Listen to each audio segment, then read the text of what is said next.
하나님 말씀은 구약성경 욥기 40장 6절에서 14절까지입니다. 우리 같이 한 목소리로 함께 읽겠습니다. 그때에 여호와께서 폭풍우 가운데에서 욥에게 일러 말씀하시되 너는 대장부처럼 허리를 묶고 내가 네게 묻겠으니 내게 대답할지니라. 네가 내 공의를 부인하려느냐? 내 의를 세우려고 나를 악하다 하겠느냐? 내가 하나님처럼 능력이 있느냐? 하나님처럼 천둥소리를 내겠느냐? 너는 위엄과 존귀로 단장하며 영광과 영화를 입을지니라. 너의 넘치는 노를 비우고 교만한 자를 발견하여 모두 낮추되 모든 교만한 자를 발견하여 낮아지게 하며 악인을 그들의 처소에서 짓밟을지니라. 그들을 함께 진토에 묻고 그들의 얼굴을 싸서 은밀한 곳에 둘지니라. 그리하면 내 오른손이 너를 구원할 수 있다고 내가 인정하리라. 아멘. 죄보다 교만이 문제다. 앞서 했던 설교이지만 녹음이 안 돼서 뒤에서 이제 앞에 부분을 다시 이제 설교하게 되었습니다. 앞의 내용으로 좀 거슬러 올라가서 이제 여호와께서 욥에게 말씀하시는, 그러니까 직접 계시, 그러니까 여호와 하나님이 직접 나타나셔서 이렇게 직접 계시하는 경우는 매우 드문 사례입니다. 실제로 또 구약에서 모세가 여호와로부터 직접적인 계시를 들어서 이제 모세오경을 기록하게 되는데 여호와의 이름으로 나타나는 경우가 있고 또 여호와의 사자로 나타나는 경우가 있습니다. 그런데 이 욥기에서 놀라운 사실, 바로 38장과 그리고 이곳 40장에서 두 번에 걸쳐서 여호와께서 욥에게 직접 나타나신 사건을 기록하고 있습니다. 그러니까 이것은 매우 놀라운 사건이죠. 그리고 욥에게 여호와 하나님이 38장에 이어서 이제 두 번째 현현하신 것, 두 번째로 나타나신 것을 나타냅니다. 그래서 38장에서 시작되었던 첫 번째 여호와의 직접적인 계시, 그것이 이제 5절에서 끝나고 40장 6절에서 두 번째 여호와께서 나타나신 것입니다. 그래서 그 시작, 여호와의 임재를 나타내는 관용 표현이 여호와께서 폭풍우 가운데에서 말씀하셨다라고 하는 내용입니다. 그래서 5절과 6절 사이에는 침묵의 시간이 흐르고 있다. 그러니까 5절과 6절 사이에는 성경에 기록되어 있지 않은 어떤 내용들을 침묵으로 그 시간을 메꿨습니다. 그래서 그냥 문장으로 보면은 5절과 6절이 쭉 이어져 있는 내용입니다만 실제로 이 역사 속에서는 이 40장 5절과 6절 사이에는 어떠한 사건이 있었던 거죠. 그것을 이제 침묵으로 처리를 한 겁니다. 그러니까 5절과 6절을 붙여놓은 거죠. 하지만 그 사이에 시간이 흘렀다는 것, 그것은 아마 하나님께서 처음으로 욥에게 나타나셔서 계시하신 그 내용을 통해서, 사실은 첫 번째 나타난 그 계시의 핵심이 창조에 관한 계시였어요. 창조에 관한 계시. 그러면 그 하나님의 직접적인 계시를 듣고 욥에게 어떤 변화가 있기를 바라셨겠죠. 그런데 여호와 하나님이 의도하셨던 그것이 다 이루어지지 않았던 것으로 보입니다. 왜냐하면 다시 나타나셨기 때문에 그래요. 그러니까 우리들이 종종 신앙생활을 하면서 하나님의 뜻을 알기를 원하고 또 심한 경우에는 하나님의 음성을 좀 직접 듣기를 원하는 이런 시도들이 있는데 그것이 참 부질없는 짓이다라고 하는 것을 알 수가 있습니다. 왜요?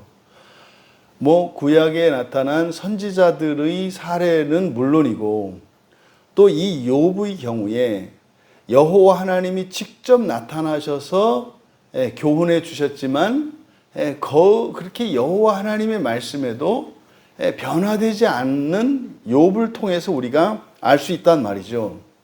그래서 직접적으로 하나님이 나타나기를 바라는 이것은 마치 여호와 하나님이 직접 나타나셔서 말씀을 하시면 마치 내가 좀 뭐 이렇게 달라질 것 같은, 그렇지 않다는 거예요. 그래서 이 성경의 계시는 우리에게 충분한 계시입니다. 그러니까 우리가 뭐가 부족해서 하나님의 말씀이 부족하기 때문에 우리들이 변화되지 않고 그런 것이 아니라는 거.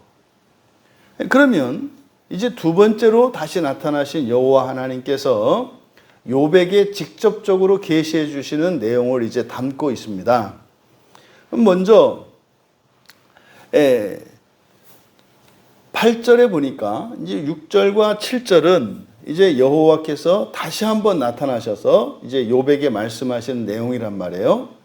그러니까 7절에 대장부처럼 허리를 묶고 내가 네게 묻겠으니 내게 대답하라. 이것은 지금 욥의 자기 의가 얼마나 당당한가 하는 것을 나타냅니다. 대장부처럼 허리를 묶고 내가 물을 테니 대답하라. 이거 무슨 말입니까? 이것은 마치 이제 욥의 태도가 하나님의 말씀에 설득되지를 않는 거예요. 하나님 말씀에 설득되질 않아요. 그러니까 이것은 오늘날 우리로 말하면 성경 말씀에 설득되지 않는 거예요. 나의 생각, 나의 주장, 나의 판단이 성경과 다를 때, 여호와 하나님의 말씀과 다를 때, 그러면 즉각적으로 우리는 뭐 이렇게 논리적으로 생각을 하면 하나님은 절대적으로 오르시고 전능한 분이시고 전지한 분이시니까 우리가 거기에 이제 설복되는 것이 당연하겠습니다만 그렇지 않는 거죠. 그러니까 여호와 하나님께서 욥에게 그래, 그럼 네가 옳다고 생각하는 대로 그렇게 당당하고 자신 있게 생각하는 대로 해보라는 거죠. 해보라는 거죠. 그래서 대장부처럼 허리를 묶고 당당하게 그럼 내가 그렇게 옳다고 여기니 그러면 한번 마음껏 내 뜻을 펼쳐봐라. 이제 기회를 주시는 거죠. 그러면서 8절에서 내가 내 공의를 부인하려느냐? 내 의를 세우려고 나를 악하다 하겠느냐? 무슨 말입니까? 하나님의 의와 욥의 의가 충돌하는 거예요. 하나님의 의와, 그러니까 하나님의 기준과 욥의 기준이 충돌하는 거죠. 그래서 내 공의를 부인한다. 내 의를 세우려고 나를 악하다 한다. 악하다라고 하는 것은 뭡니까? 하나님의 말씀이 나의 생각에는 나에게 내가 생각하는 것보다 덜 선하다는 거죠. 훨씬 자기의 생각이, 자기의 기준이 더 선하다고 이야기를 하는 겁니다. 그러니까 여호와 하나님께서 욥의 태도가 사람의 의, 이 욥이 자신의 의를 하나님의 의보다 더 낫다고 생각한다는 거죠. 그럼 여러분, 우리는 알 수 있어요. 존재론적으로 이미 앞에서 친구들과 엘리후와의 대화를 나누는 중에도, 친구들과 대화를 나누는 중에 사람은 하나님과 비교할 바가 아니라는 사실을 자기도 안단 말이에요. 근데 왜 욥은 이렇게 하나님이라고 하는 존재를 초월적인 존재로 존재론적으로 나보다 뛰어난 존재며 사람은 그 신에 비교할 수 없을 정도로 열등하기 때문에 뭐 저항할 수도 없는 그런 비참한 존재라고 하는 인식을 가지고 있음에도 불구하고 이 의에 대한 기준에 있어서만큼은 마치 자신의 의가 하나님의 의보다 더 나은 것처럼 이야기할까? 욥은 지금 비교를 잘못하고 있는 거죠. 욥은 사람은 사람으로서의, 다시 말해서 사람으로서의 완성과 하나님으로서의 완성을 똑같이 보는 거예요. 그러면 내가 사람으로서는 100% 사람의 의를 이룬 사람이니까 뭐 그런 거죠. 완전한 존재다 이 말이에요. 그러면 하나님으로서도 뭐 하나님은 100%이겠습니다만 그건 내가 잘 모르겠지만 나는 사람으로서는 완전한 사람이기 때문에 하나님이라 할지라도 나를 가르칠 수 없다 이렇게 생각하는 거죠. 이것은 상대적 의에 대한 생각이에요. 여러분 이런 거 있죠. 초등학교 1학년짜리가 전교에서 1등을 해요. 응? 그럼 그 초등학교에서는 이 아이가 가장 공부를 잘하는 아이 아닙니까? 전교 1등이니까. 그러면 이 아이가 중학교에서 꼴찌하는 그 형이나 언니보다 더 모든 게 뛰어날까요? 그렇지가 않단 말이에요. 그런데 이 녀석이 뭐 그런 거죠. 집에서 나는 막내고 근데 초등학교 1학년인데 전교에 1등이야. 근데 뭐 언니가 오빠가 있는데 오빠는 중학교 1학년인데 반에서 꼴찌야. 그때 여러분 초등학교 1학년짜리 막내 동생이 바로 자기의 윗사람 손위인 형제나 자매가 자기보다 못하다고 할 수 있는가요? 맞지 않는 거예요. 그런데 실제로 우리 현실 속에서도 그런 일이 일어나죠. 나는 1등에서 상 받아왔는데 언니는 뭐 상 못 받았잖아. 그러니까 내가 더 잘하잖아. 그럼 이렇게 얘기하면 또 언니가 또 주눅 들죠. 맞아, 나는 30명에서 30등 꼴등 했는데 내 동생은 전교 1등이야. 그러니까 내 동생이 나보다 더 많이 알아. 그래요? 안 그렇거든요. 이런 상대적인 기준을 가지고 욥이 하나님과 대결하고 있는 거죠. 이게 우리들이 신앙생활하면서 하나님께 대하는 태도입니다. 뭡니까? 하나님, 내 입장에서는 말이죠. 이렇게 가는 거죠. 내 입장에서는 이게 최선이었어요. 이런 거죠. 그러니까 어떻게 욥 자신이 하나님보다 더 낫다고, 존재론적으로 낫다고 생각하겠습니까? 그럴 리 없죠. 하지만 욥이 지금 주장하는 것은 자신의 의가 하나님의 의보다 결코 뒤지지 않으며 그 정도가 아니라 오히려 자신이 더 옳다고, 자신이 더 의롭다고 하는 생각을 가지고 있다는 것을 깨우쳐 주시는 거죠. 근데 그거를 일방적으로 틀렸다 이렇게 하시는 게 아니에요. 말도 안 되는 거예요. 이 녀석이 한 주먹거리도 안 되는 녀석이 어떻게 네가 나한테 감히 도전을 하고 내 말을 듣지 않아? 이런 방식으로 윽박지르고 하나님의 우월적인 능력으로, 뭐 우월한 정도가 아니라 초월적인 분이시잖아요. 초월한 능력으로 욥을 힘으로 굴복시키는 것이 아니에요. 왜? 이제 뒤 이어지는 내용들을 보면 내가 하나님처럼 능력이 있느냐? 하나님처럼 천둥소리를 내겠느냐? 여기를 이제 능력이라고 이렇게 번역을 했습니다만 그대로 직역하면 팔이거든요. 그래서 여기를 구절을 그대로 직역하면 가정법이에요. 만일 내가 팔이 있다면 하나님 같으냐? 너의 목소리가 그의 천둥소리 같으냐? 뭐 그런 거죠. 네가 아무리 뛰어난다고 한들 하나님 같겠으며 또 너의 목소리가 아무리 큰들 하나님 목소리만 하겠느냐? 뭐 이렇게 지금 대조하는 거죠. 그러니까 여호와 하나님께서 욥의 능력과 신의 능력을 비교하세요. 그러니까 이거는 사실은 욥이 인정하는 바입니다. 이어 10절에 너는 위엄과 존귀로 단장하며 영광과 영화를 입을지니라. 이건 뭡니까? 해보라는 거예요. 해봐라. 그럼 내가 그렇게 당당하고 너의 의가 신 하나님의 의보다 더 낫다고 생각한다면 그러면 한번 해봐라. 그러니까 하나님이 일방적으로 하시는 게 아니라 이렇게 하나님께 도전을 하고 오히려 하나님께 이게 패역을 저지르는 일을 하나님이 허용하세요. 이게 우리의 삶 속에서도 경험되잖아요. 잘못되는 것을 하나님께서 못하게 딱 막으시거나 뭐 벼락을 때려서 경고하시거나 그런 것이 아니라 어떻게 해요? 할 수 있도록 허용하시잖아요. 그래서 우리에게 그런 자유가 허용되어 있다 이 말이에요. 에덴 동산에서 선악과를 두신 것은 따먹을 수 있는 자유를 함께 주신 거예요. 하지만 먹지 말라고 하신 것은 바른 길을 가르쳐 주신 거예요. 그러면 여기서도 위엄과 존귀, 이게 품이죠.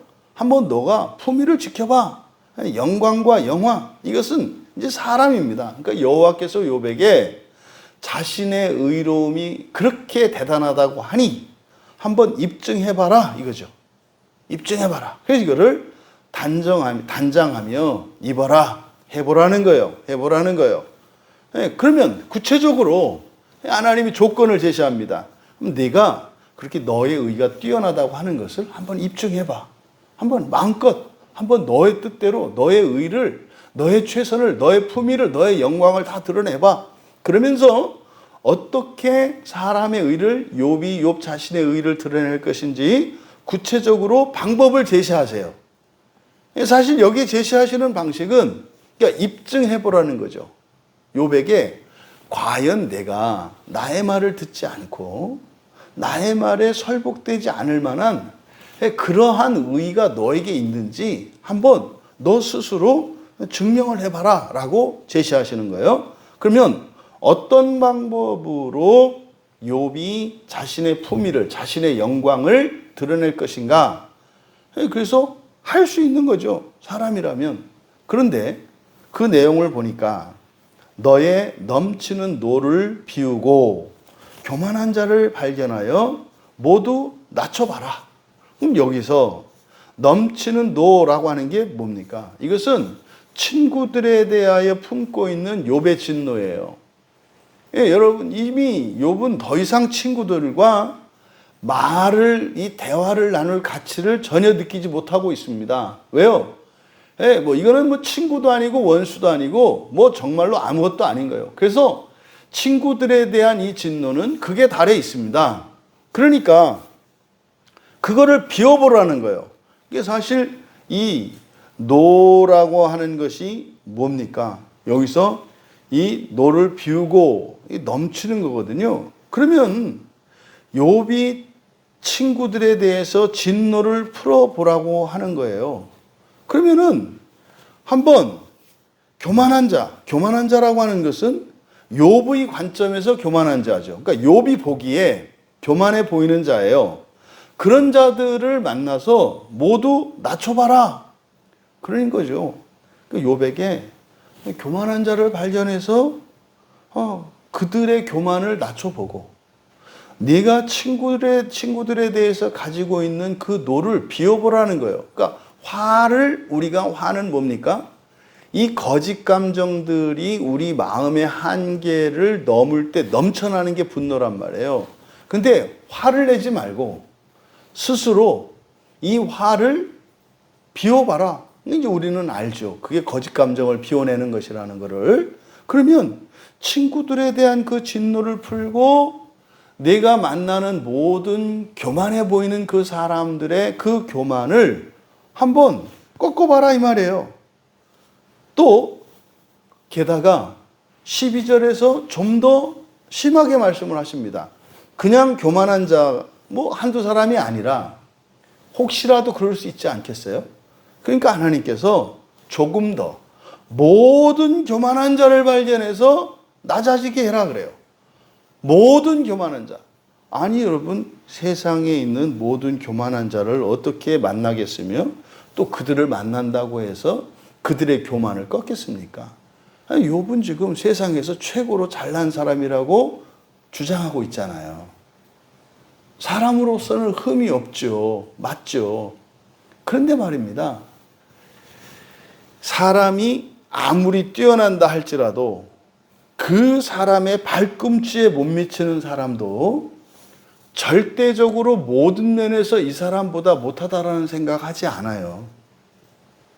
그리고 실제로 그런 사람은 없고요. 아니 여러분 하다못해 머리카락이라도 더 머리카락 숫의 숫자라도 더 많을 수 있지 않겠어요? 그러니까 어떤 사람도 사실은 교만한 자를 완전히 꺾는다는 것은 불가능해요. 그런데 모든 교만한 자를 꺾어서 그렇게 해라. 심지어 한 걸음 더 나가서 악인을 그들의 처소에서 짓밟아 봐라. 여러분 어떻게 악인을 더더군다나 그들의 처소면 그들의 본거지 그들이 최고 힘을 낼 수 있는 거 아닙니까? 그 악인의 소굴 아니에요. 소굴에 가서 그들을 어떻게 짓밟아요? 이거는 말입니다. 불가능한 말씀을 하시는 거예요. 뭐 게다가 13절에 가면 더하지 않습니까? 그들을 함께 진토에 붓고 그들의 얼굴을 싸서 은밀한 곳에 둬봐라. 아니 교만한 자, 악한 자 그들을 다 찾아서 꺾어버리고 그들을 짓밟아서 그들을 땅에 묻으라는 얘기 아니에요. 이게 가능한 얘기입니까? 사실 여호와 하나님께서 이 말씀을 욥에게 하셨을 때 욥의 입장에서는요, 할 수 없는 불가능한 일을 하나님께서 자신에게 제안하셨다는 것을 알 수 있을 거예요. 여러분, 우리가 나의 입장이 이러하니 하나님의 말씀을 들을 수 없습니다. 나의 처지가 이러니 하나님의 말씀이 과하십니다. 이런 생각을 우리들이 하거든요. 욥만 그런 게 아니에요. 우리들도 그렇다 이 말이에요. 하나님의 말씀을 들을 때 네네 하나님, 성경을 볼 때 아 성경이 이렇구나 따라야지 이렇게 되질 않아요. 그런데요, 그렇게 하지 않는 이유가 우리들에게 그게 필요 없기 때문이 아니에요. 그게 필요해요. 하나님 말씀이 필요하고 하나님 말씀대로 해야 되는 그런 필요, 그 현실 속에 있어요. 그런데요, 그거를 기쁘고 감사하게 받아들이는 게 아니라 오히려 역정을 내고 그것에 대해서 오히려 화를 낸단 말이에요. 이게 우리들의 실상이거든요. 그러니까 이어서 14절에서 여호와 하나님께서 말씀하십니다. 네 오른손이 너를 구원할 수 있다고 그렇게 하면 12절에서부터 13절까지 11절에서부터 13절까지 제안하신 내용이죠. 너의 의를 스스로 증명해봐라. 그러니까 11절에서 13절에 여호와 하나님께서 제시하신 이 말씀을 실천하면 내 오른손이 너를 구원할 수 있다고 내가 인정하겠다. 무슨 말입니까? 너의 능력이죠, 오른손은. 너의 능력으로, 너의 힘으로, 너의 의로 네가 구원할 수 있다고 내가 인정하겠다. 무슨 말씀입니까? 욥이 지금 하나님과 겨루려고 하는 태도는 욥의 교만의 증거예요. 욥의 이러한 태도는 악하다는 증거예요. 여러분, 왜 욥이 화를 내고 있죠? 어찌할 수 없는 이 불행한 현실 때문에 그래요. 환난과 고난 때문에. 그러면은요, 욥은 지금 절대적으로 구원이 필요한 사람 아닙니까? 그런데 구원하시려고 하는 하나님의 손길을 뿌리치고 오히려 하나님을 원망하고 있어요. 그리고 마치 자기 스스로 무엇을 할 수 있느냐. 여러분, 자기 모순에 빠져 있지 않습니까? 여러분, 우리가 기억해야 합니다. 이미 1장 1절에서 욥은 온전한 사람으로, 정직한 사람으로, 그리고 하나님을 경외하고 악에서 떠난 사람으로 선언하고 들어가요. 그러니까 뭡니까? 사람으로서 갖출 수 있는, 사람으로서 다다를 수 있는 최고의 수준에 다다른 사람이라고 시작을 한다고요. 이 욥을. 그런데 그러한 사람이라 할지라도, 완전한 사람이라 할지라도 하나님의 의의 기준에서 보면 턱없이 모자라는 거예요. 여러분, 우리가 추구해야 할 의는 하나님의 의입니다. 근데 우리에게 보여지고 경험되어지고 우리 마음속에서 이렇게 바라는 의는 하나님의 의가 아니라 사람의 의를 바라게 된다고요. 그러니까 사람으로서 필요한 것, 사람으로서 생각할 수 있는 것, 사람으로서 상상할 수 있는 것, 그 정도를 우리는 목표로 삼을 수밖에 없어요. 그러니까요, 이 성경이 아니고서는 절대로 하나님의 의라고 하는 것을 알 수도 없을 뿐더러 설사 성경을 통해서 하나님의 의에 대해서 알게 된다 할지라도 그것을 자기의 목표로 삼지 못해요. 이게 2000년 교회의 역사 속에서 지금 뛰어넘지 못한 기준이잖아요. 뭐 우리 교회에서 우리가 구원이 무엇입니까? 이것은 사람이 신이 되는 것입니다. 신이라고 하는 것은 창조주 하나님과 구별되는 것으로서 하나님과 똑같다라고 하는 동등한 존재를 말하는 게 아니라 하나님의 피조물인 영적 존재인 천사와 같은, 그런데 그 천사보다는 조금 더 우월한 존재, 이거를 우리가 신이라고 부른단 말이에요.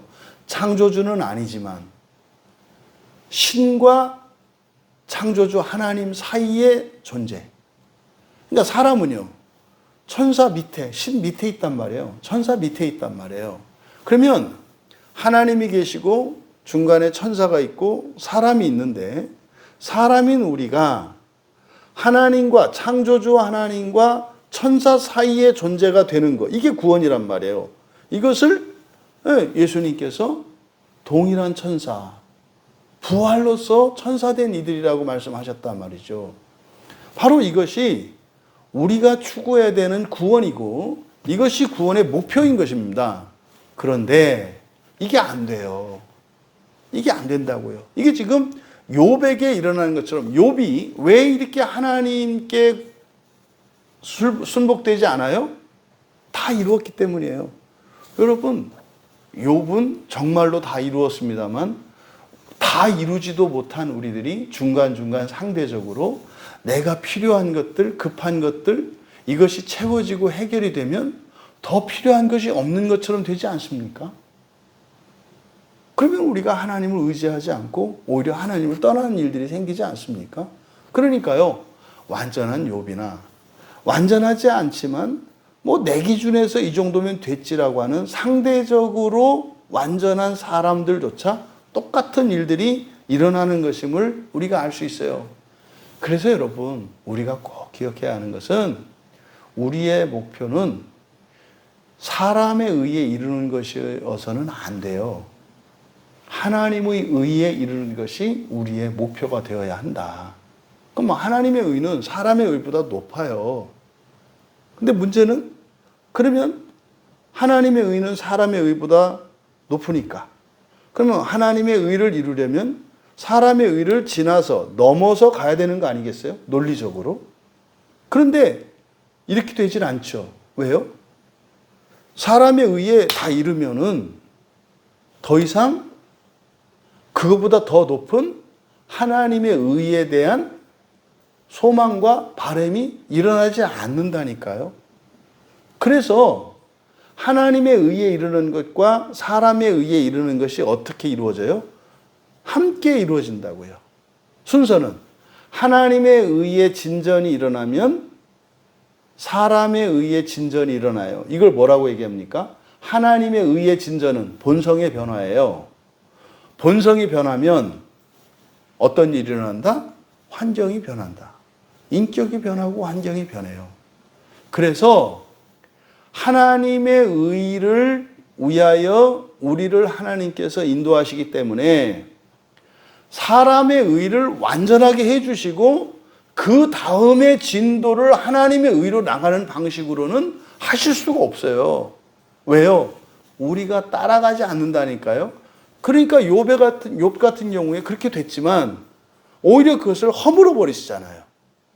사탄의 시험을 통해서 오히려 사람의 의를 허물어 버리시고, 무슨 말이에요?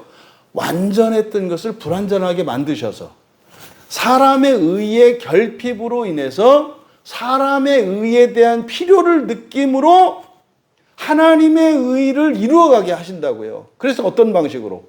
하나님의 의를 먼저 이루었을 때, 진전이 일어났을 때 사람의 의는 부수적으로 되도록, 이게 하나님의 은혜의 삶이라니까요. 그래서 우리 그리스도인은요, 하나님의 의를 목표로 살고 하나님의 의를 우선적으로 살아야 하는 거예요. 그러면은요, 우리가 그토록 원하는 사람의 의, 이건 또 차별적인 거잖아요. 그런데요, 하나님의 의를 우선적으로, 하나님의 의를 목표로 살아가면 내 능력으로는 얻을 수 없고 다다를 수 없었던 사람의 의를 얻게 되는 일들이 일어나요. 그래서요, 하나님의 의는 차별이 없다. 그러니까 나의 능력과 내 수준으로는 얻을 수 없는 사람의 영광도 하나님의 의를 이루어가면 하나님의 은혜로 부수적으로 얻게 되는 일들이 일어나는 거죠. 그럼 여러분, 사람은 이 사람의 의가 열등하다고 해서, 그러니까 하나님은 사람을 심판할 때 이 사람이 사람의 의가 열등하다고 해서 심판하시는 게 아니에요. 무슨 말이에요? 부족하다고 해서 심판하시는 게 아니다 이 말이에요. 잘못하는 게 있기 때문에 심판하시는 게 아니다 이 말이에요. 왜요? 우리가 살아있는 동안은 하나님은 심판하시는 하나님이 아니라 도우시고 구원하시는 하나님이거든요. 그럼 보세요. 우리는 어차피 살아있는 동안은, 이 육체로 살아있는 동안은 우리는 죄와 허물을 가진 결핍이 있는 존재일 수밖에 없어요. 살아있는 동안은. 그러면요, 우리의 어떤 죄가, 우리에 있는 허물이 심판의 대상은 아니란 말이에요. 왜요? 그 운명적이니까. 운명적인 것은 심판할 필요가 없죠. 그러면 하나님이 우리를 심판하시는 것은 뭐겠습니까? 바로 우리의 이 죄나 허물이 아니라 교만이에요. 교만이에요. 그래서 우리의 문제는 이런 죄와 허물이 문제가 아니라 뭐가 문제예요? 교만이 문제라고요. 교만이 뭡니까? 구원을 필요로 하지 않는 거예요. 배우려 하지 않는 거예요. 하나님의 말씀에 따라 순종하지 않으려고 하는 거예요. 그래서 여러분, 얼마나 많은 그리스도인들이, 여러분들도 아시는 분들이 많지 않아요? 자기의 죄와 허물 때문에 두려워하고 그것 때문에 구원에 대해서 불안해하며 그래서 여기저기 방황하다가 이상한 사이비 집단에 가는 거 아니에요. 성경을 잘못 알고 있기 때문에 그래요. 거기는 잘못된 겁니다. 오직 성경 말씀을 따르시면 되고 오직 예수 그리스도를 믿으시면 되고 부족한 대로 이 교회 안에서 함께 공동체를 이루며 살아가시면 되는 겁니다. 근데요, 말을 안 듣잖아요. 죄가 문제가 아니라 교만이 문제예요. 교만이 문제예요. 시간 순서적으로는 죄가 있고 교만이 있습니다만은 사실상 사람에게 주신 하나님의 놀라운 은총이 교만의 형태로 나타나잖아요. 그래서 에덴 동산에서 하와가 뱀의 말을 듣는 것도 교만이 원인이 되는 거거든요. 여러분, 우리가 부활하기 전까지는 전제론적으로 죄와 허물을 가지고 있는 사람들입니다. 죄와 허물이라고 하는 것은 전제론적으로 가지고 있어요. 왜요? 첫 창조에서 완성된 존재가 아니기 때문에 그렇습니다. 그런데 그것이 죄라고 불리지는 않았죠. 우리가 하나님 말씀에 불순종한 이유로 그것을 죄라고 부른 거예요. 여러분, 우리가요, 죄를 지었을 때나 안 지었을 때나 하나님께는 항상 똑같이 사랑스럽고 똑같이 하나님께 자랑스러운 존재예요. 그런데 말입니다, 죄를 짓고 나면은요, 내가 달라져요. 나의 태도가 달라진다고요. 아담처럼 뒤로 물러가고 숨고, 그래서요, 그것을 수치스러워하고, 그래서 그것을 책임을 전가하면서 다른 누군가를 미워하면서 이렇게 가요. 그 원인이 뭐예요? 교만이란 말이에요. 여러분, 우리가 일상생활에서도 알 수 있지 않습니까? 여러분보다 확실하게 못한 어떤 사람이 있다 할지라도 그 사람도 자기가 못하다는 것을 인정하지 않는다는 거 아시잖아요. 여러분, 어떤 사람은 월등히 뛰어나고 어떤 사람은 월등히 못해요. 두 사람 사이에 문제가 일어나는 것은요, 모자란 사람이 모자라는 것을 인정하지 않기 때문에 일어나요. 그러니까 관계가 형성이 안 되는 거예요. 그러면요, 부족한 것을 인정하고 상대방이 나보다 나으면 나은 것을 인정하고 따라 배우고 존중해주면 관계에 아무런 영향이 없습니다. 여러분, 이 관계가 원만하려면 두 사람의 능력과 가진 모든 것이 같아야 될까요? 그렇지 않아요. 왜 친구들이 친하게 지낼까요? 있는 그대로를 인정하기 때문입니다. 여러분, 사람의 능력이 있고 없고, 그 사람의 재산이 있고 없고, 그 사람의 인격이 있고 없고, 지식이 있고 없고, 없는 것, 부족한 것, 이게 죄 아닙니까? 이 결핍이 죄잖아요. 그거는 전혀 문제가 되지 않습니다. 바로 문제가 되는 것은 교만입니다. 우리가 교만하지만 않는다면 이 세상에 그 어떤 사람과도 친구가 되지 못할 사람이 없고요. 하나님과도 전혀 문제가 될 게 없어요. 여러분, 더더군다나 우리를 구원하시려는 하나님, 완전하시고 전능하고 전지하신 그 하나님 앞에 우리가 교만해야 될 이유가 없어요. 그런데 교만해요. 교만이라는 것이 무슨 능력이 있고 나서 교만해지느냐? 그렇지 않아요. 그렇지 않아요. 능력이 없어도, 가진 게 없어도 우리에게 교만은 있어요. 그 교만은 뭐라고요?